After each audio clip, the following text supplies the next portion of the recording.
नमस्ते, आपका स्वागत है मेरे YouTube channel spread happiness and smiles पर। आज मैं आपको विष्णु जी के 7वें अवतार राजा राम की कथा सुनाऊंगी। रघुकुल में दशरथ नाम के प्रतापी राजा हुए। महाराज दशरथ ने 3 विवाह किए थे, पर अधिक अवस्था हो जाने पर भी उनको कोई पुत्र न हुआ। निराश होकर वे अपने कुलगुरु वशिष्ठ मुनि की शरण में पहुंचे। महर्षि वशिष्ठ ने परामर्श पर दशरथ जी ने श्रृंगी ऋषि को बुलाकर पुत्र योष्टि यज्ञ किया। यज्ञ के पूर्ण होने पर स्वयं अग्निदेव ने प्रकट होकर दशरथ जी को चरु प्रदान किया। उस दिव्य चरु को ग्रहण करके तीनों रानियां गर्भवती हुई। देवतागण लंकापति राक्षस राज रावण से त्रस्त हो गए थे। वे ऋषियों, ब्राह्मणों, देवताओं तथा धर्म का शत्रु था। उसने यज्ञ, पूजन आदि बलपूर्वक रोक दिए। राक्षस उन्मत्त होकर ऋषि मुनियों का वध तथा भक्षण करने लगे। रावण ने समस्त देवताओं को पराजित कर दिया था तथा लोकपालों को अपनी आज्ञा मानने को विवश कर दिया था। अधर्म के इस प्रचंड भार के पृथ्वी सह न सकी और देवताओं के साथ भगवान विष्णु के शरण में पहुंची। तब उनकी प्रार्थना पर भगवान विष्णु ने दशरथ और कौशल्या के पुत्र के रूप में धरती पर राम अवतार ग्रहण किया। सुमित्रा के 2 पुत्र हुए, लक्ष्मण और शत्रुघ्न, तथा कैकेयी का 1 पुत्र हुआ, भरत।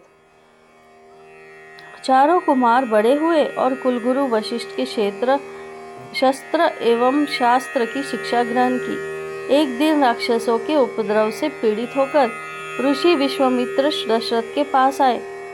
उन्होंने महाराज दशरथ के समक्ष राम लक्ष्मण को अपने साथ ले जाने की इच्छा प्रकट की। यह सुनकर दशरथ जी ने उन्हें अपनी सेना के साथ ले जाने को कहा। पर विश्वामित्र मुनि को उनका यह परामर्श उचित नहीं लगा, क्योंकि इससे उनकी तपस्या में बाधा उत्पन्न होती। कुलगुरु वशिष्ठ के समझाने पर दशरथ जी मान गए और राम लक्ष्मण को विश्वामित्र के साथ वन में जाने की आज्ञा दे दी। राम लक्ष्मण ने वन में जाकर समस्त तपोवन को राक्षसीन कर दिया। ऋषियों की पूजा तपस्या पहले की ही भांति विघ्न रहित होकर चलने लगी। इसी बीच ऋषि विश्वामित्र को विदेहराज जनक का आमंत्रण मिला। उनकी पुत्री सीता का स्वयंवर हो रहा था। विश्वामित्र दोनों अवध कुमारों को साथ लेकर मिथिला पहुंचे। राजा जनक ने प्रतिज्ञा की थी कि जो भी भगवान शिव के अमोघ धनुष को तोड़ेगा, उसी के साथ सीता का विवाह होगा। मिथिलेश नरेश की यह प्रतिज्ञा प्रभु श्री राम ने पूर्ण की। अपने आराध्य देव के धनुषवांग का समाचार सुनकर परशुराम जी क्रोधित होकर वहां पहुंचे, पर राम के शील, शक्ति और तेज से गर्व रहित होकर लौट आ गए। इसके बाद अयोध्या नरेश दशरथ को आमंत्रण मिला और उनके चारों कुमार का जनकपुर में विवाह हुआ। दशरथ और वशिष्ठ के साथ पूरी प्रजा भगवान श्री राम का राज्याभिषेक चाहती थी, पर राम राज्य करते तो धरती का भार कौन दूर करता।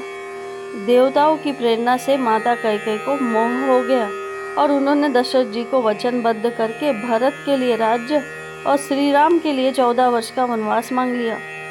पिता के वचन को पूरा करने के लिए श्री राम, लक्ष्मण और सीता जी के साथ तपस्वी के वश में वन को प्रस्थान कर गए। महाराज दशरथ ने अपने प्रिय पुत्र के वियोग में प्राण त्याग दिए। जब यह प्रकरण हुआ तब भरत अपने ननिहाल में थे। यह समाचार सुनते ही वे तुरंत अयोध्या वापस लौट आए और पिता का अंतिम संस्कार किया। इसके बाद समस्त समाज को साथ लेकर श्री राम को लौटाने श्री चित्रकूट पहुंचे, पर श्री राम की आज्ञा से उनकी चरण पादुका लेकर अयोध्या वापस लौटे और उन्हीं चरण पादुकाओं को भगवान श्री राम के प्रतीक रूप में सिंहासन पर विराजित कर दिया। भरत ने स्वयं तपस्वी द्वेष में 14 वर्ष तक नगर से बाहर रहकर श्री राम की प्रतिनिधि बनकर अयोध्या का शासन करने का संकल्प लिया। भगवान श्री राम ने चित्रकूट में महर्षि अत्रि और सती अनुसुईया का दर्शन करके वहां से प्रस्थान किया और मार्ग में विराट नामक एक असुर का वध किया। चित्रकूट से आगे बढ़ने पर श्री राम ने भरद्वाज, शरभंग, सुतीक्ष्ण, अगस्त्य और ऋषियों का दर्शन करके हुए दंडकारण्य पहुँचे और वहाँ पर्णकुटी बनाकर वनवास का समय व्यतीत करने लगे। एक दिन वन में विचरते हुए वहां रावण की बहन शूर्पणखा पहुंची और श्री राम पर मोहित होकर उनसे प्रणय निवेदन करने लगी। तब मर्यादा पुरुषोत्तम श्री राम की आज्ञा से लक्ष्मण ने शूर्पणखा के नाक और कान काट दिए। नाक कान कटने पर वह अपने साथ खर और दूषण को लेकर आई। वे असुर 14 सहस्त्र सेना के साथ आए, पर भगवान श्री राम के तीक्ष्ण बाणों के भोग बन गए। इसके बाद शूर्पणखा रावण के पास पहुंची और उसको अपनी व्यथा सुनाई। रावण ने मारीच को साथ लेकर स्वर्ण मृग की माया से छलपूर्वक सीता जी का हरण कर लिया। जब श्री राम वापस लौटे तब कुटिया को खाली देखकर सीता की खोज में निकले। मार्ग में उन्हें आहत अवस्था में जटायु मिले, जो रावण से सीता को बचाने के क्रम में आहत हो गए थे। जटायु ने श्री राम के गोद में ही प्राण त्याग दिया। श्री राम ने अपने कर कमलों से जटायु का अंतिम संस्कार किया। इसके बाद कम्बंद असुर का वध और शबरी के बेरों का आस्वादन करते हुए वो पंपासुर पहुँचे। वहाँ प्रभु श्री राम हनुमान जी से मिले। हनुमान जी ने भाई वाली के द्वारा निर्वासित सुग्रीव से श्री राम की मित्रता कराई। इसके बाद श्री राम ने बाली वध करके सुग्रीव का राज्याभिषेक किया। सुग्रीव के आज्ञा से भालू और वानर दल सभी दिशाओं में सीता जी को खोज में निकले।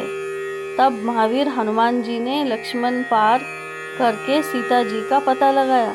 तत्पश्चात सुग्रीव के साथ विशाल वानर सेना लेकर प्रभु श्री राम सागर तट पर पहुंचे और सेतु बंद करके लंका पर चढ़ाई की। इस युद्ध में रावण अपने भाई कुंभकर्ण, पुत्र इंद्रजीत और समस्त राक्षसी सेना के साथ मारा गया। लंका पर विजय प्राप्त करके वहां का शासन विभीषण को सौंपकर भगवान श्री राम लक्ष्मण और सीता जी के साथ पुष्पक विमान से अयोध्या वापस लौट गए और अयोध्या के सिंहासन पर विराजमान हुए। मर्यादा पुरुषोत्तम श्री राम का राम राज्य आज भी सुशासन, सुव्यवस्था और शांति के लिए एक उदाहरण है। अगर आपको राम भगवान की यह कथा अच्छी लगी तो कृपया मेरे YouTube चैनल को सब्सक्राइब कीजिए, शेयर कीजिए और लाइक कीजिए। धन्यवाद।